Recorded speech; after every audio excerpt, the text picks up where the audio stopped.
বিনিয়োগ পেতে হলে সংঘাত ও সহিংসতা থামাতে হবে।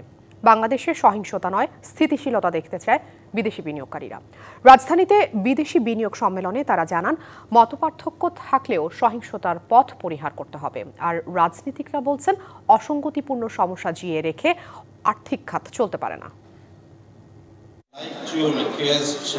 বেসরকারি আর্থিক প্রতিষ্ঠান ব্র্যাক ইপিএল আয়োজিত বিদেশি বিনিয়োগকারী সম্মেলন ছিল রাজধানীর একটি হোটেলে, যেখানে অংশ নেন জাপানের বিনিয়োগকারীদের বড় একটি ডেলিগেটের পাশাপাশি অন্যান্য দেশের প্রতিনিধিরাও।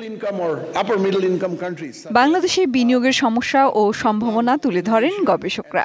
It also has strength for those who are looking for regional supply chain, regional investment. It is the connector between the South Asia as well as the East Asia ASEAN markets. বক্তারা অভিযোগ করেন, দীর্ঘমেয়াদী বিনিয়োগের উৎস হিসেবে পুঁজিবাজার দাঁড়াতে পারছে না। এর কারণ স্বল্পমেয়াদী আমানত নিয়ে ব্যাংকের দীর্ঘমেয়াদী অর্থায়ন। Come to the capital market for their long-term funds. Shea butter ও ভিটামিন ই সমৃদ্ধ লিলি হালাল বিউটি সোপ, তারুণ্যময় উজ্জ্বল ত্বকের জন্য। সরকারের পক্ষ থেকে পুঁজিবাজার সহ বিভিন্ন খাতে বিনিয়োগের আহ্বান জানানো হয়। We are here to deliver a message to all investors, local and international, that Bangladesh is investable. তবে বিদেশিরা জানান, বিনিয়োগ পেতে হলে সংঘাত সহিংসতার পথ পরিহার করতে হবে। One sign of instability. অস্থিতিশীলতার একটি চিহ্ন পেলে আমরা চলে যাব। ঠিক সেভাবেই তোমাদের বাজারে ধরে রাখতে হলে তোমাদের সহিংসতা করা উচিত হবে। Things like violence.